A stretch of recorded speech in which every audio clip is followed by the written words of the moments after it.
Payg'ambar alayhissalatu vassalom aytdilarki, bomdod namozini 2 rakat sunnati dedilar. Yer va yerni ustidagi jamiki boyliklardan yaxshidir. Tillo bo'lsin, kumush bo'lsin, ne konlar bo'lsin, binolar bo'lsin. Bomdod namozini 2 rakat sunnatini kim o'qib olgan bo'lsa, go'yoki shuncha yaxshiliklarga berilibdi dedilar.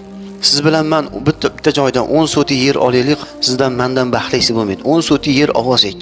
Nimaga? Chunki 10 soti yer oldingda. Bir sotiga necha pul? $1000 bormi?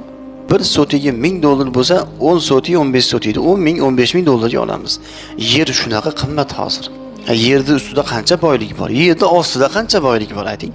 Bomdod namozining 2 rakat sunnati yerdan ham yaxshi. Yerda ustida jamiki narsadan yaxshidir.